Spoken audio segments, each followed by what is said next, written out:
Afzali from AFP News Agency to follow up on your corruption benchmarks, maybe Mr. Ikram, Mr. Naeem, anyone.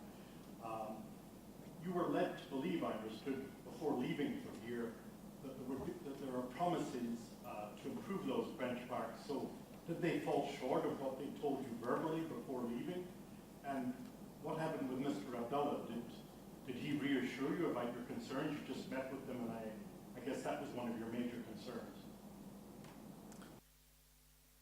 Well, I mean, we were not promised anything in the past, but we have been advocating for very clear benchmarks for the last year and a half. And we met President Ghani a year ago, and we presented those recommendations.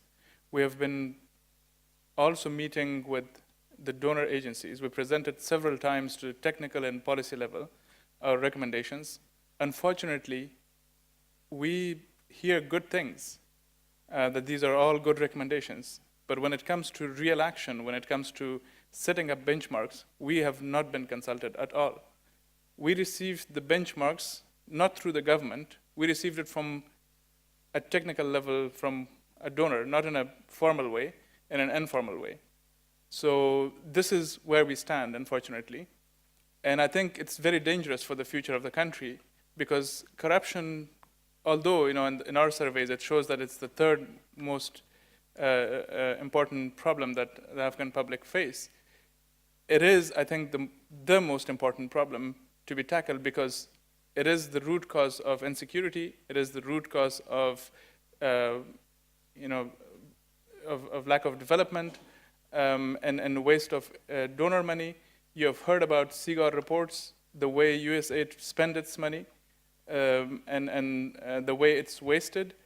It's really important that the donors also commit to becoming more transparent and engaging civil society and other actors. If they can't do monitoring of their projects, implementation of their projects themselves, they should use other actors, other watchdogs, and increase their role.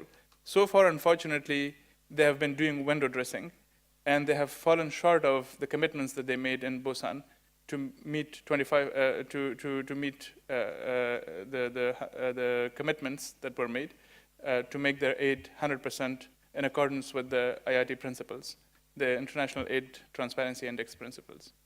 So it's really important that the donors also become more transparent, and that this is a very, this very conference itself is a lost opportunity in terms of fighting corruption, because a lot could have been done better in terms of setting up benchmarks. But this is not the end of the world. I think, as I said earlier, there has to be a commitment, a clear commitment going out from this conference still. I mean, in the closing session, we haven't heard anything. We did not hear any commitment from CEO Abdullah. We were expecting to hear something more concrete, that they would sit with us and that they will consider our benchmarks that we have developed in terms of fighting corruption, and that they will follow up on that.